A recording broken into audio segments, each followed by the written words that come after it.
All right, how's everybody doing today? Welcome back to You Don't Know Ball, episode 47.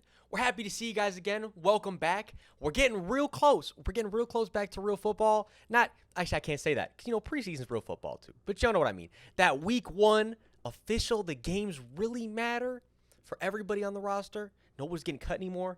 It's going to be so crazy, bro. I just can't wait. I'm losing sleep over these games. I'm literally just sitting here I looked up preseason football twice today just because I knew there was a game on Thursday, but I was hoping for two. I think there's only one on Thursday, and then there's some Friday. But, yeah, it's getting to that point where it's, so close you are just trying to grasp at any bit of football. We can go over kind of week one preseason. I have my first notes. Let's get into the first topic, Aidan O'Connell's debut.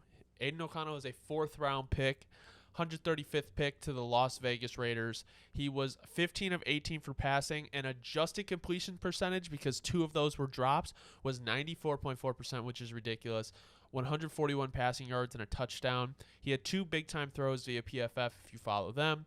He spent 4 years at Purdue. In 33 games in college, he had a 66% completion percentage, 9,200 yards, 65 touchdowns, and 30 interceptions. Okay, so this is where my point's going to start. He's in Las Vegas with Josh McDaniels. They just acquired Jimmy G, okay? Obviously, if you're in a Josh McDaniels system, Patriot system, you're going to have to run their system. It's not like a, loose system like a Sean McVay type thing, And Sean McVay, obviously you want to play in the system, but you have a little bit more, I feel like, if you're a vet, a little bit more room to move around.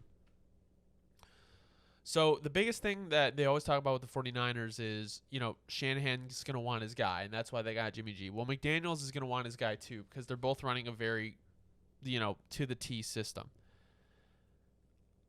I feel like if you can take Aidan O'Connell and get rid of those interceptions that he had in college, because he basically had a 2-to-1 touchdown interception ratio, which is not horrible, but you'd like to clean it up.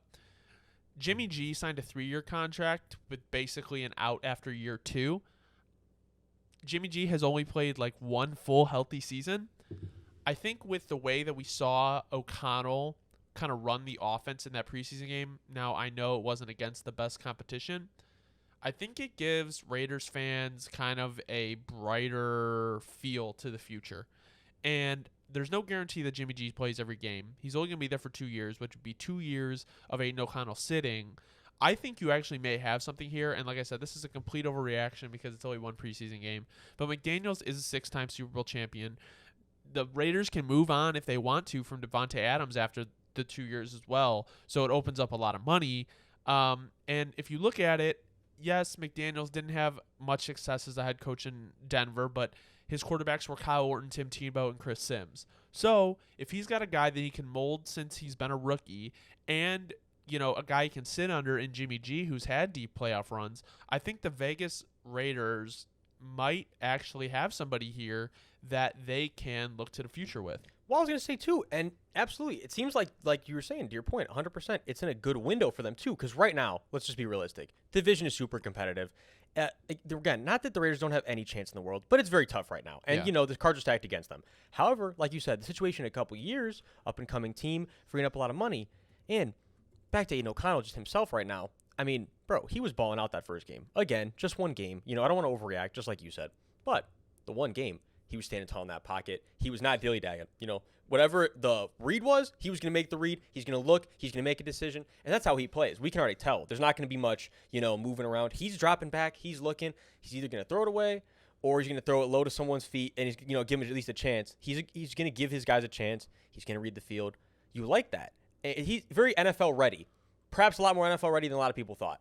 And he looks really good. Again, we need to see this next game coming up here, too. I'm excited for that. But then again, it just gives us so much more reason to – it's kind of like makes this next preseason game kind of like a primetime game coming up here then.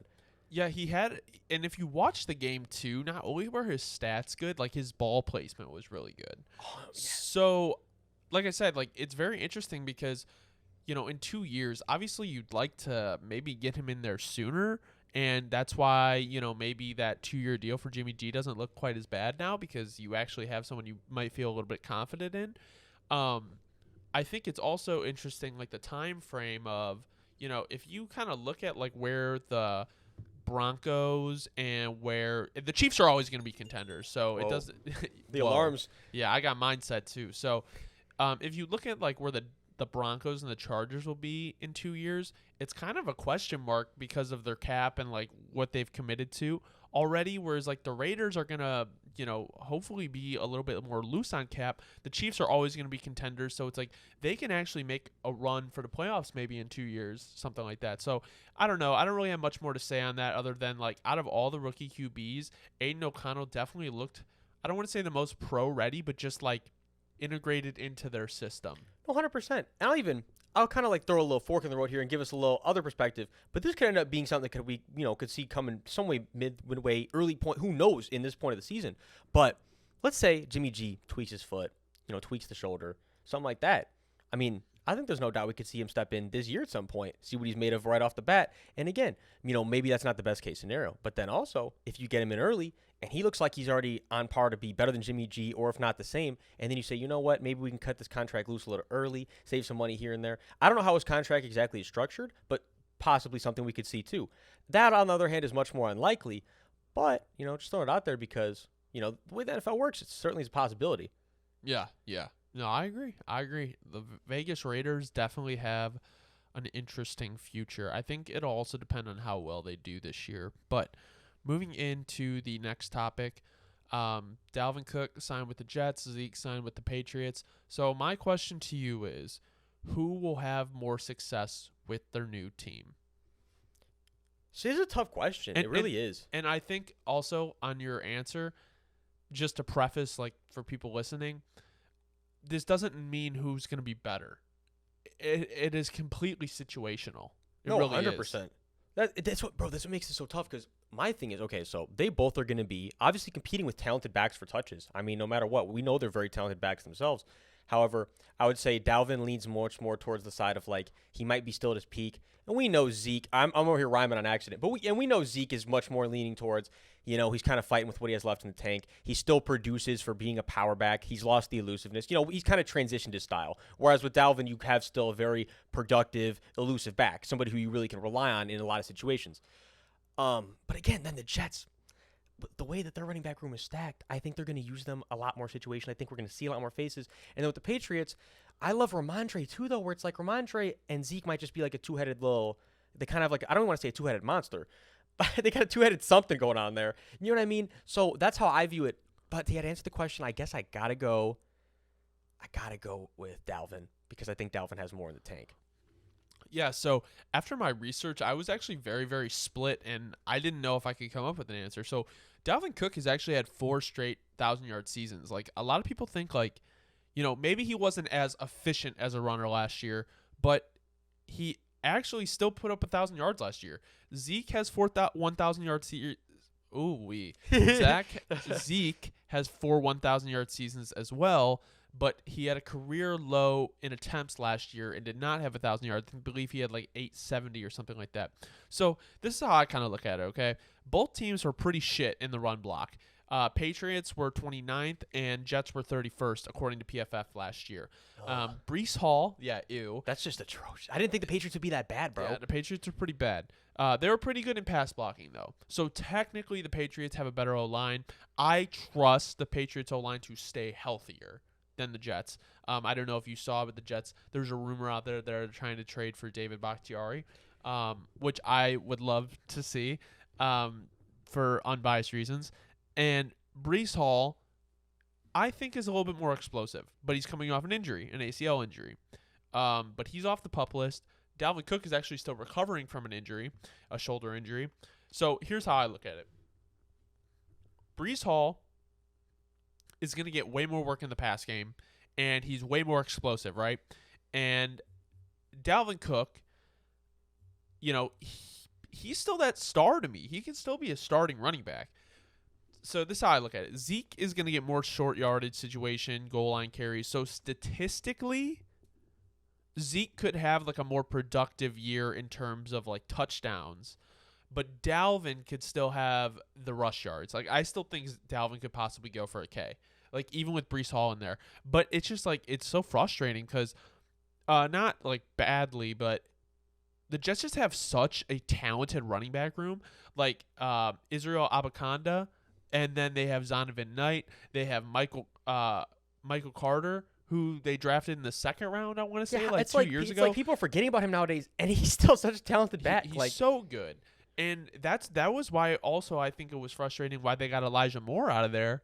Is like they've actually done like a really, really good job of drafting their offensive core, and it's like almost like they're getting beat out by better players, which is, if you're an organization, that's what you want. It's just unfortunate that it couldn't work out with Elijah Moore, because I think he's actually going to be really, really good on the Browns. So, to end my long rant, I think that Cook will probably get more coverage as a better player, but they'll probably have equally as productive seasons in their own sense for their own teams. No, honestly, 100%. And like, I'm with you 100% on what you said about Zeke. I think for fantasy purposes, Zeke might be a little sneaky with the touchdowns he's going to get. Like a Jamal Williams role almost. And if you look at it, there's not they don't have the weapons that the Jets have on offense. So they may lean more on the running back room. Like Juju's going to be their main guy. Like Juju, Devontae Parker. So it's really going to be Zeke or Ramondre, in my opinion. No, 100%. And, Ramondre's awesome on the goal line. But, again, doesn't mean you can't, doesn't mean that we're not going to switch out get a few reps in for both of them on the goal line. So you never know. And, Bill, he likes to switch it up. We're going to, not make it too easy to game plan. I think we'll see plenty of Zeke touches on the goal line. Plenty. I think Zeke, let's do a prediction. How many touchdowns will Zeke have this year? I got to go. I'm going to go 11. 11? Okay. I'm going to go crazy. No. You're going to go 16. I was going to say 13, but let's go nice. Let's go 9. I think Zeke could have 9 touchdowns this year.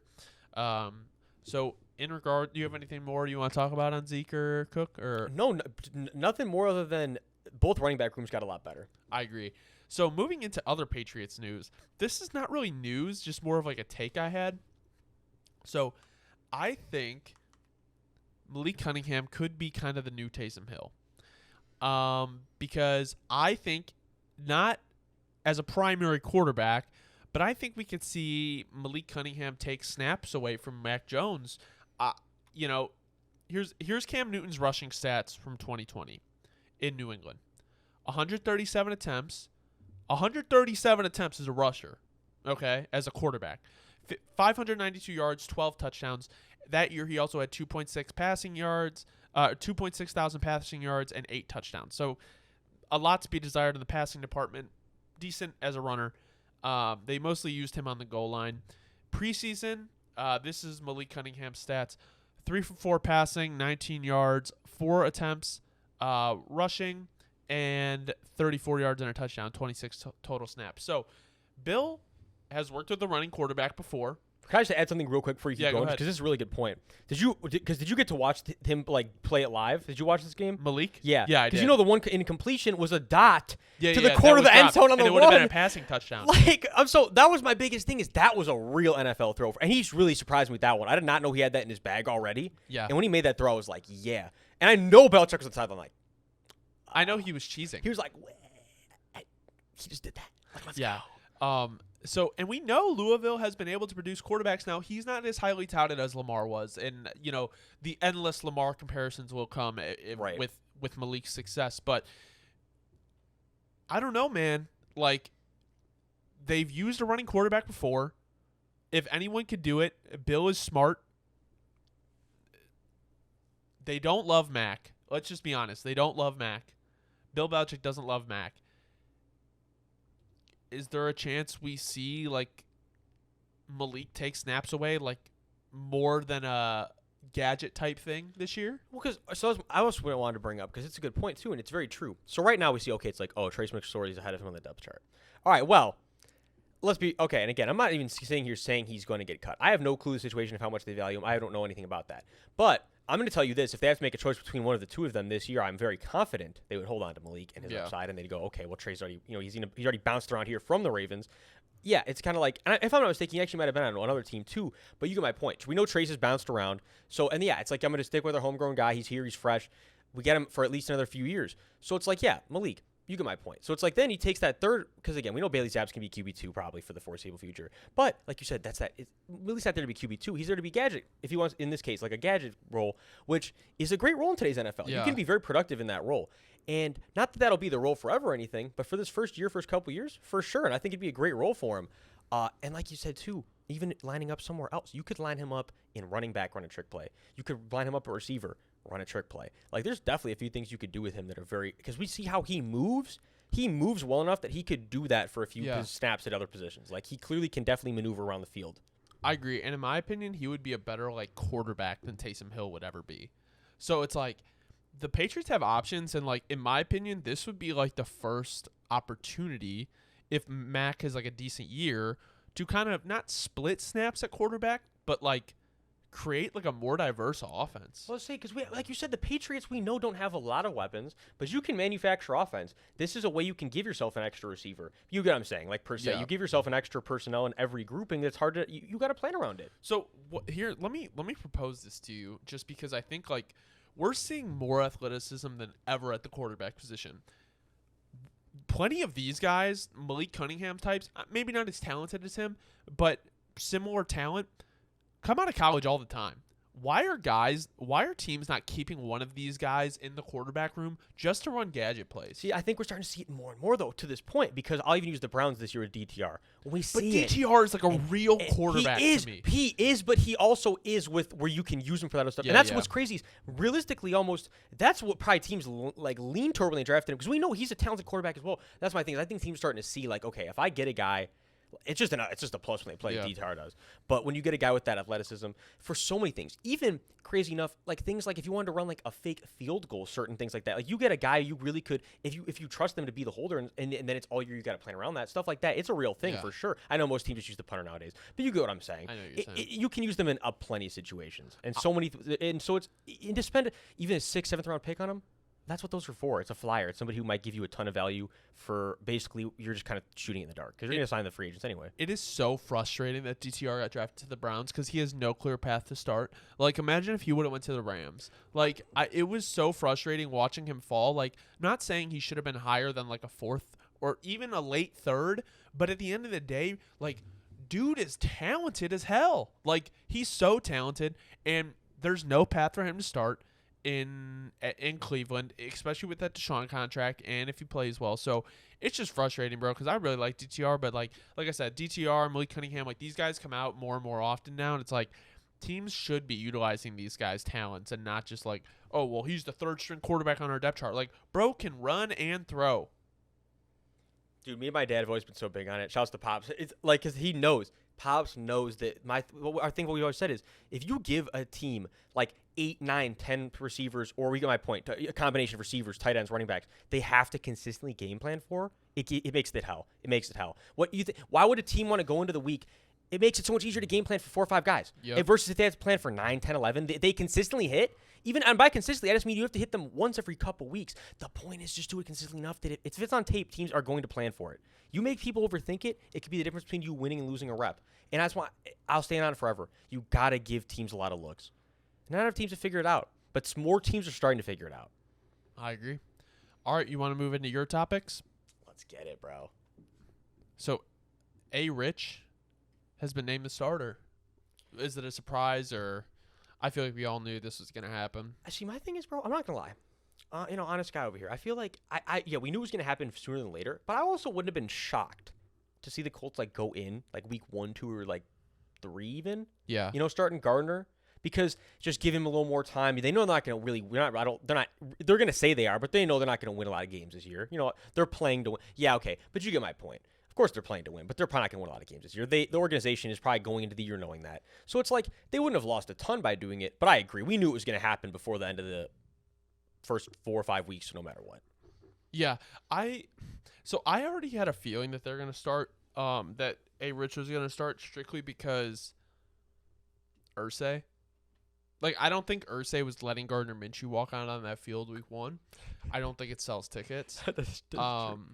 But I don't know, man. I'm really excited to see Anthony Richardson. I don't think I've been excited about a prospect. Like, obviously, like, Justin Fields aside, because I'm a Bears fan, like, Rich is my second guy. Like, A-Rich is my guy, and, like, if you knew how involved I was with, like, RG3, like, I haven't felt this way about a player since RG3. Like, I've never been so invested in, like, wanting to see a guy succeed since RG3. And, like, dude just seems like he wants it so bad, and he is such, like, he seems like one of those guys who won't let his talent go to waste. And, like, I'm so excited to watch Anthony Richardson. I think, like, the Colts got them a superstar as long as they develop him correctly. And, like, I don't know if I, like, necessarily trust the Colts to do that, but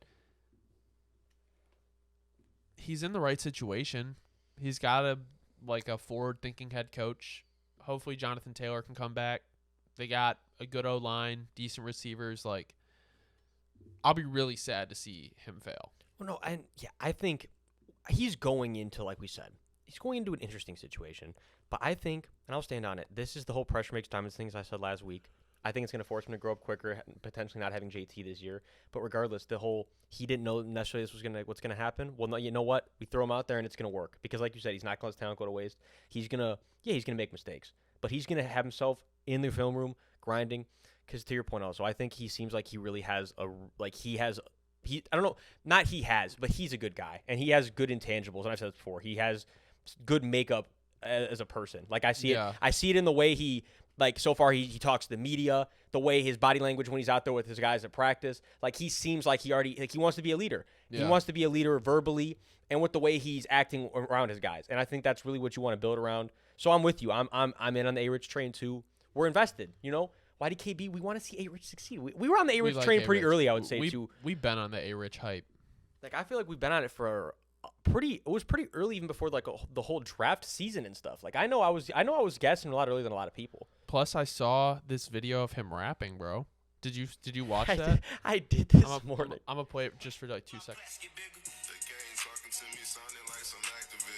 Like, bro, like it's just funny. They were saying he's like the Miles Bridges of the NFL, but he said this line like he's like, when I'm on the field, I'm a saint throwing like Drew Brees, and bro said, definitely not throwing like Drew Brees. Not at all. You are not throwing like Drew Brees, Anthony Richardson. Don't lie. He was manifesting it, though. Look, he was manifesting it, bro. He knows it's coming soon. Bro, you ain't throwing yeah, I mean, like, but his accuracy is never going to be Drew Brees. Well, I don't know if anybody ever be my boy Drew, but they can try. That's a good thing to shoot for. It is. But A-Rich, all right, let's make a prediction. How many Super Bowls will Anthony Richardson have by the time he retires? This is fun. It's so tough because realistically, as you know, bro, saying even anybody's going to win a Super Bowl is like really hard, especially when I think Mahomes is going to go out there and win 3 or 4 more. So it's like, I got to like plan out of my hand. Like, okay, it takes like 3-4 years off the table.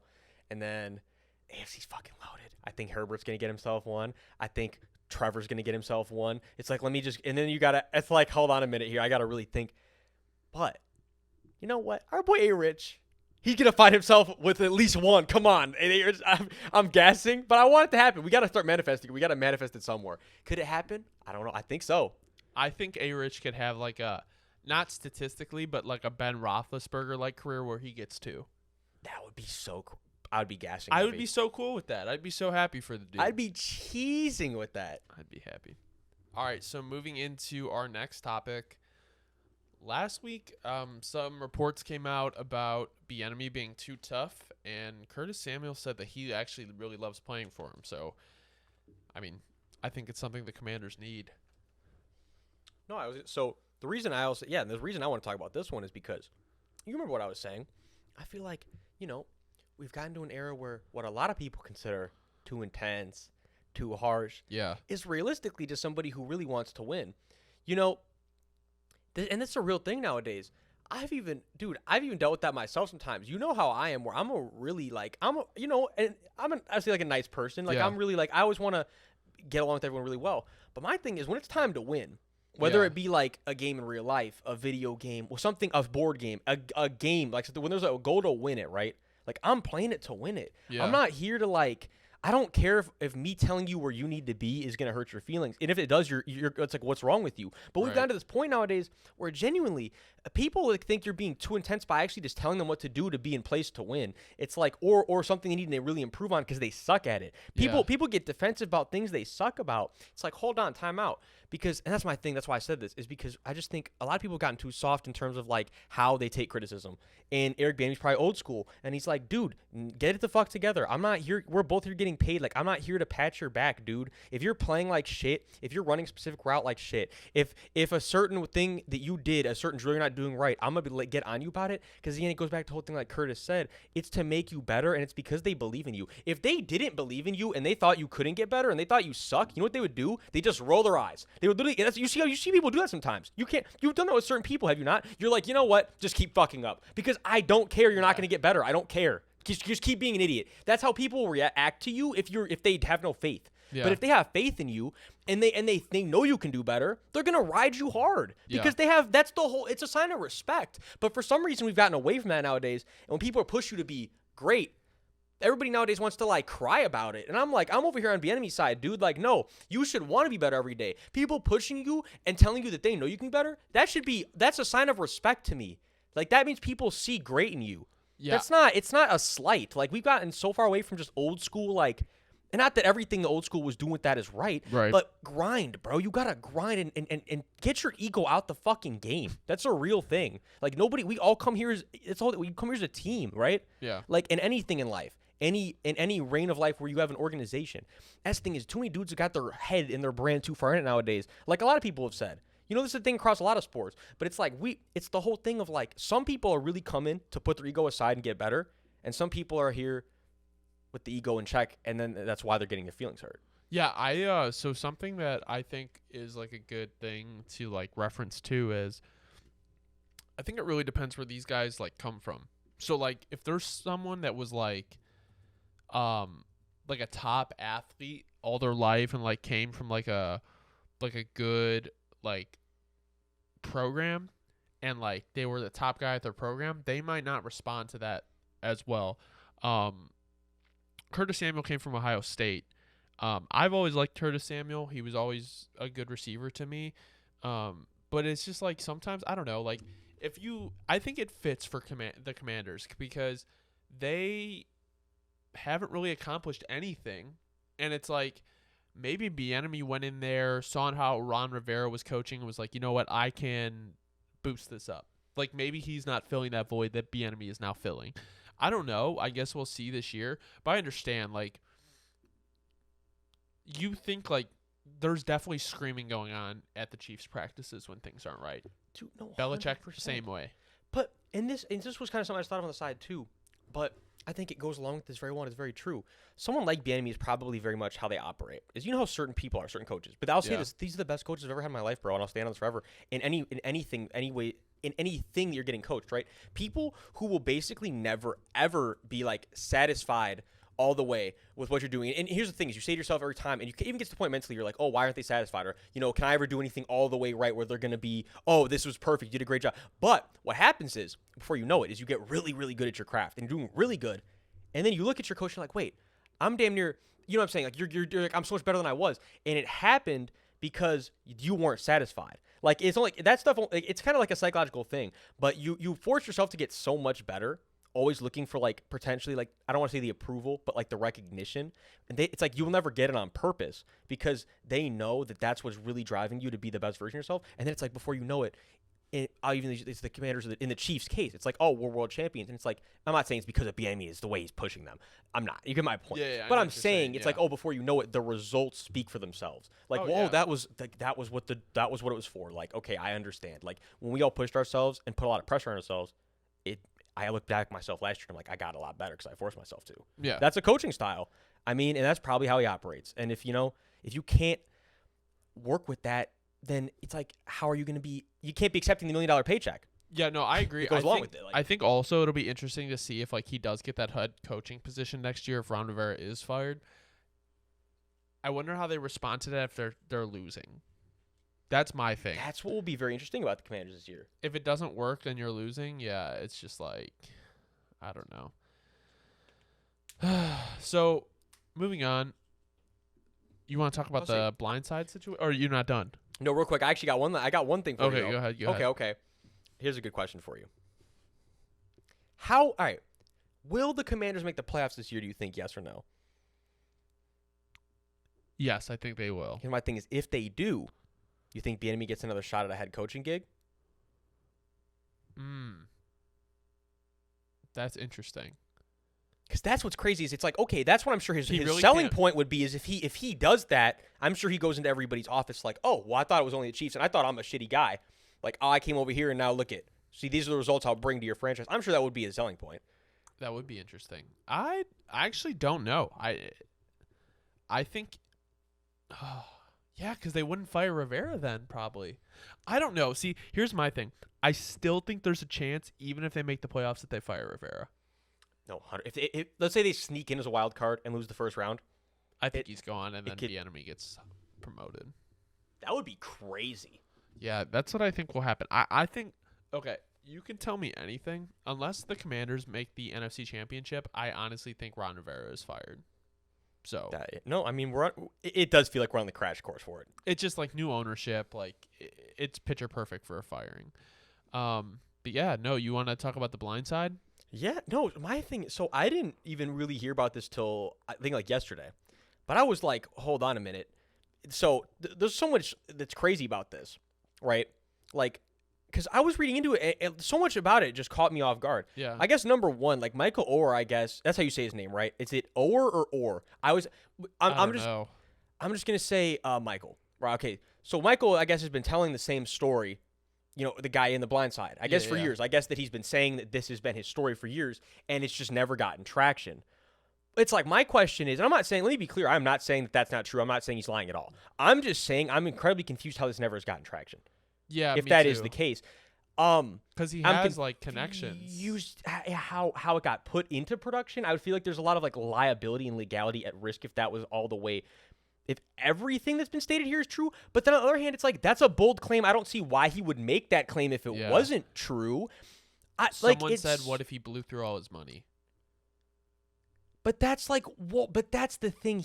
That's what makes no sense is because he's claiming he got no money. So it's like, no, but it's like NFL money. Oh. Yeah. But like, well, so that's the thing is then, so do you think he would say, because that's the thing is, I'm not saying that if we like say that is true, let's assume that's true. Okay. But then it's like on the other hand, but then would he have really given his like rights away for free at the time? Because that's basically, I guess, what we'd be assuming is like, oh, he was like, all right, it's just cool. And then now he's like, no, actually, I'm going to go back and get that money.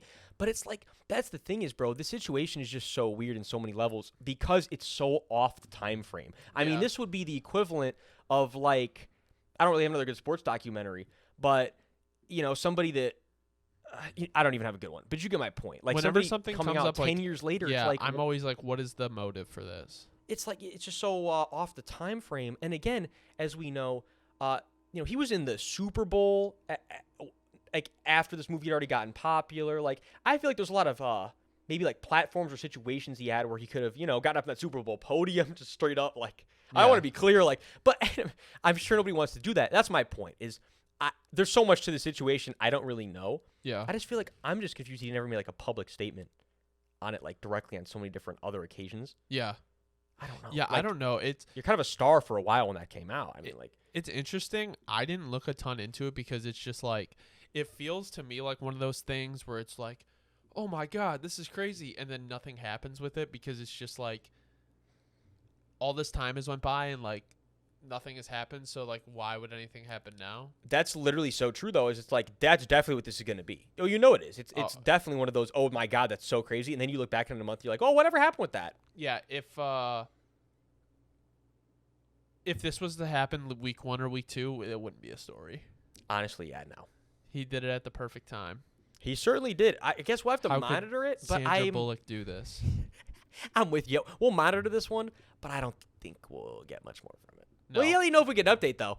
Yeah. I don't know. You want to move into mailbag?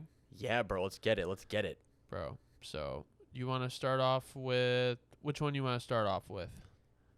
You know what? Just give me. Let's go with my boy. Let's go with my boy right here. This one? You know what? No, that wasn't the one I was gonna do. Okay, this one. Yeah, the one that was. This one right here. Yeah. Okay. So you wanna? I'm trying to remember. Second comment is the one I'm gonna do. Okay. So Woody says low key to get the most fun out of. Oh, this. Hold on. All right, bro. Maybe we need to work on the grammar here. Woody says low key to get the most fun out of watch preseason. Watch the second half of games only. The guys fighting for a roster spot. So basically, he was saying if you want to get the most out of preseason, watch the second half of the games because those are the guys that are actually fighting for their career. And that is very true. Like very true. I would say my big thing with this comment is it's very true. Like when you watch the first, that's where this is kind of your balance. That's why I like this comment. Let me give a tangent I wanted to give more about my preseason little spiel I gave last week. Like not only is it like, yeah, you're watching guys that maybe you're going to see, like I said initially, where they're going to see them in different teams in the future. You're going to see guys and, it was their journey. Like these guys too. But yeah, it's like the first half you get, first quarter you're going to get starters probably. Yeah. You can get in the second half like the backups. The guys are probably going to make the roster. But yeah, then the second half comes around. You get violent, crazy, like dudes run. And yeah, the skill level, obviously, you notice per se, the skill level goes down a little bit. But that's the point is what goes up. The hard hitting, the craziness, dudes run. It's because dudes are running around crazy, literally fighting. They know they're fighting tooth and nail for a job, and that's something you don't really see that often. Because even if dudes they're already out there in the regular season, let's say they get cut, it's like they're still getting a bag. Yeah, these guys would be getting money, but not like a bag per se. No. You know what I mean? So it's like it's a whole different situation. No, and to go off of that, so something that I really like about what Sean Payton said, and I think this needs to be kind of like talked about more within the preseason is like he's like no one's gonna be doing in-game interviews, no one's gonna be walking around in like fucking sweats, like these are your teammates. Like I see so many guys just like bullshitting. It's like these are guys like fighting for a position on the team, and it's like I like watching the preseason just because it's like you get to see players you probably aren't gonna see in the regular season even if they do make a roster, and it's like this is like similar to baseball where you get your like farm. Like these are your farm players. So it's like guys that could be a player in a year or two on your team. Like these are the times you're going to see them, which is super, super fun to watch in my opinion. But yeah, no, I agree. I think it is, if you want to make the preseason interesting, really watch out, pick a couple guys on your team that you like or on other teams that you like and really watch their performance. I know, for the Bears, Terrell Lewis, I was really excited about his performance. So no, that's a great point. And I actually had a question to ask you real quick before we transition, bro. Just because it caught me off guard with this one. I didn't know what you're talking about. Fill me in, please. With the thing with Sean Payton, you said. Yeah. So like, what did he say about the sweats? The guys in sweats. So like, I feel like I can't assume, but basically he was just saying like, when you watch preseason, like they were interviewing Justin Jefferson during the game and stuff like that, and like they don't like obviously maybe not have your pads on, but like, show up like you're looking like you're like paying attention to these players. Show up to be respectful to your teammates. Yeah, pretty much. Because like, I agree 1,000%, if you watch some bro. of these teams, that you can tell they don't care about the game going on and stuff like that. And I get it, bro. Like you're on the team, but like some of these guys are fighting for a paycheck. Like, dude, well, I'll use, bro. You know who? I'll give you a great example. You saw Mahomes the whole preseason game, bro. no, And I'm saying this in a good way. I'm going to give credit where it's due. This is what you want to see. You love to see it. That's why Chiefs fans, they know. I mean, they got a legendary one. Dude, the whole game, bro. It don't matter who's out there, who's making plays. Yeah. He's going crazy for his boys. Like, if it could be the fifth string corner with the pick. He was, like, running up there, like, pads all still on, hat still on. Like, he probably still got the helmet on. Bro, he's literally running out there gassing them up one-on-one. Like, that's Mahomes. Like, that's the point. Someone who loves the game. That's someone who really cares. That's who you want to have on the team, bro. It's not he's the highest paid player in the league. All this stuff. I don't even think he is. You get my point. He's one of the highest paid guys in the league. He has all his money, and that doesn't matter to him. He's out there with his guys. That's what should matter. I got this going on later. Nobody wants that energy there, dude. You're here now with your boys. That's how it should be. It doesn't matter that some of these guys you're not going to see on this team again in the next couple weeks. It's now. It's the memories you're going to make today. That's how I think good teams want to operate. That's how Rodgers was on the side of the game, or that's how he was when they were playing in the Hall of Fame game and calling the plays and stuff. Like you could tell he was invested in the game. So 100%. Awesome to see. What? What comment do you want next? Give me a random one. I say, give me a random one. Okay, this is from Josh Fruman. To be honest, Justin Jefferson might have to get traded. He's going to command $30 million plus a year, and I don't know if that's necessarily smart to pay without a rookie quarterback on contract. So see, I saw a few comments that were similar to this one. I just kind of picked this one randomly. Yeah. Because it also had the one that had the most replies. Okay. So it kind of it floated at the top of the algorithm. But also, before we get into it, thank you, Woody, for leaving the comment. I wanted to say thank you. It was absolutely. a great comment. Yeah, we appreciate all the comments. Yeah, y'all know. Appreciate this. Who left this one as well? This is Josh Fruman. All right, Josh, we appreciate you, bro. Yeah, my thing is on this. Okay, let me be clear. I'm on the side of that I would never trade Justin Jefferson. Like, let me be rigid and clear right off the bat. Because here's my thing. Is Jay Jettas is one of those guys where when you're at the peak level of his window of talent, you're not going to find anybody else that's going to replicate the same production. And, my thing is if you're going to trade away someone, you're going to have to get similar production back. Honestly, for right now, unless you were getting literally the most premier edge rusher in the league and some draft capital or something, it's very hard to make. Anyway, my point, it's not going to happen. So it's very hard to make a switch along those lines or to make a trade. It's the point. I would not trade Jettas because he is truly one of those guys where you can't replace his talent at the position. Mm-hmm. Not only that, I agree 100% what you said about the quarterback situation, though. That's why you're right about that. Personally, the situation, like we've discussed plenty of times, the Vikings window is very messed up because of the fact that certain things are really well built. But do you believe in Kirk taking to the promised land? Right. And it's just a very funky situation with the way the cap's working over there. But you got to find a way to pay Jay Jettas because it's like that is the identity of that team at this point. I mean, Jettas is the identity of the Vikings right now. I would agree, and like typically I'd be like, okay, maybe see what you can get. Not like to your point, not Justin Jefferson. Like this guy is like going to be different for a long time, and he's a Hall of Famer. Like this, not right now, but like. If his career is any bit what his career has been, he's a Hall of Famer. Well, as long as he stays healthy. I mean, literally, I'll knock on wood too. I'm literally live knocking on wood. If that's what we need, that needs to happen. He's a Hall of Famer. So it's like you just like don't trade those guys. Like you pay them what they want, you just don't trade them. But I get what you're saying about the quarterback thing. Like they have to figure that out. Well, that's why it was a good comment and it got selected. It was, I disagree with the point, but I agree with certain things you said. That's why it creates good discussion. We need more comments like that. 100%. Good, well thought out comment. Yes, thank you, Josh Fruman. I appreciate it. All right, so this is about the Lions. Just the name is it's 2 dots. Hey, credit where it's due. It's pretty. It's Toby Maguire screaming is the profile picture. So, they aren't underrated. People have them winning the NFC. This is about the Lions. Okay, I wanted to say.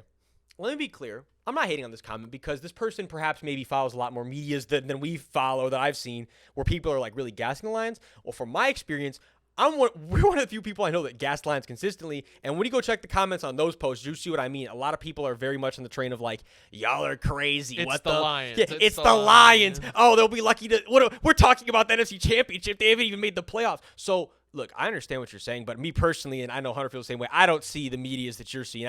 Maybe you're from like the Detroit area or something. I don't know because my thing is I'm not seeing anyone around here be picked Lions, and any of the big medias or anything when people say that they get hated on. People don't like the Lions still. People are not on the Lions train. So this is okay. So I don't know. So I don't know who people have to win the NFC. Like us. Like I guess. I mean, if you look at the sports books, I think he might have been NFC North. Think he might have been saying NFC North. I could be wrong, but the sports books have the Lions favored to win the North. Yeah, I think a lot of people still have a really bad taste in their mouth about the Lions. Like, don't get me wrong, they have been like a poverty franchise for quite a while, but I will go on and argue that the Cardinals are a worse franchise, even though they had a Super Bowl appearance.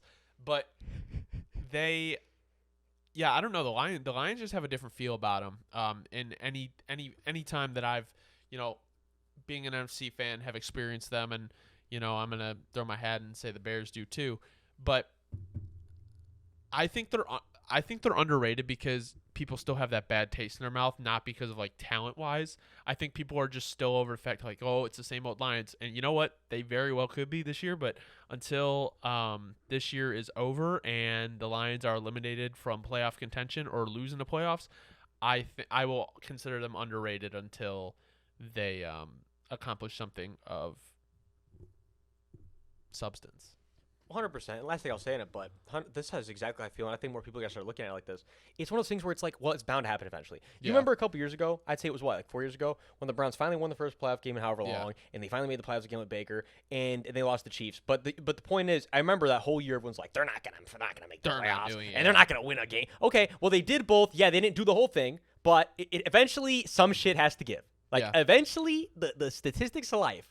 Something's got to give, and they got to do a little something at least. Well, think about it, bro. Like, at the end of the year, like think about what happened. The Lions beat the Packers to stop them from going to the playoffs. Right, like, we all thought that was not going to happen. That never happens. So, like, obviously something has to give. So it's like to say that, it's just not a guarantee. Not a guarantee. All right, moving into our next comment from RT_outdoor. Colts will be terrible. No JT and AR-15 at quarterback. Someone getting fired this year. Here's what I'll say. I'm going to give a quick response to this. I don't think it matters if they're terrible.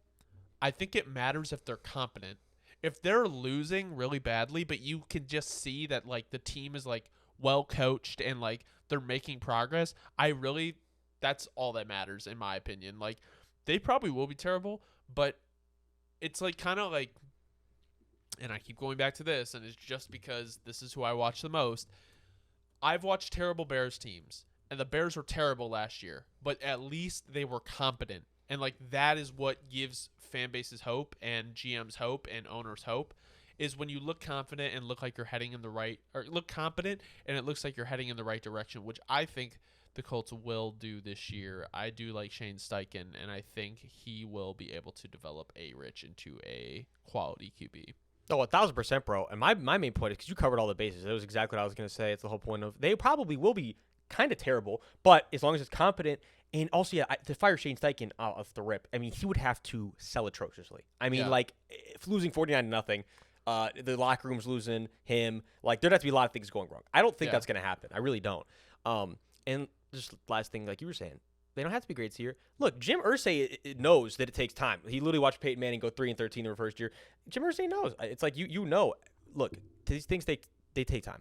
Yeah. The reality situation is, if A-Rich sucks the first year, or not A-Rich, the Colts suck with A-Rich the first year, it's kind of to be expected. It's what happens when you got a young stud QB. I mean, when you haven't built everything else around them. Yeah. All right, moving into our last comment. Loretto. Love was much worse in college against worse competition. This is in a TikTok regarding Justin Fields and Jordan Love, who's going to be better. So check this out. This was why I thought this was funny. And I'm just going to let Dobbs answer this because, frankly, I'm fucking tired of talking about the Jordan Love, Justin Fields shit. That is actually hilarious. I've seen too much discourse between the two teams, and it's just burnt me out. We're not gonna give this discourse any more attention after today for a long time. Oh no, Dobbs, feel free. I'm just sick of browsing their fucking subreddits and hearing all this. I'm only gonna bring it up. It has to be brought up because we'll bring it up again when they actually come face to face week 1. Okay. But for now, it's like this last time I'm gonna give this any press until week 1. But look, this is all I'm gonna say because it's kind of funny to me at this point. I mean, this is getting out of hand. Much worse. Now, time out. I mean, I don't know. You guys understand math, right? I mean, tell me if this is much worse. Okay. So let's take Jordan Love's best year before he lost all of his seniors when he went in 2019. 2018, Jordan Love's best year. 3,567 yards on a 64% completion percentage, 32 touchdowns, and 6 interceptions. All right. Now, Justin, best year, 3,273 yards, 41 touchdowns, 3 interceptions. I mean, I don't call me crazy, bro, but that's like basically that. If you rounded out the touchdowns to the yard value, like they basically had the exact same best season.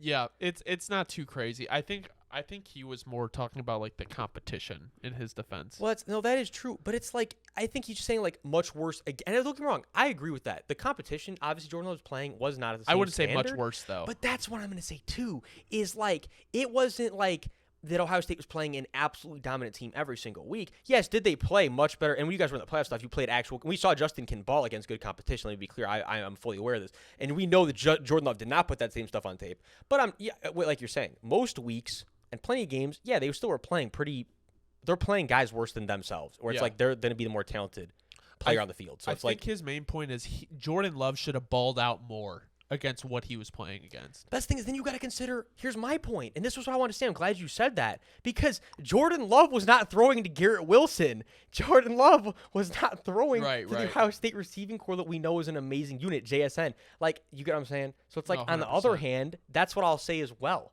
Like, yeah, Jordan Love did not have that luxury. No. Right? No, like, Jordan Love didn't have all 5-star linemen.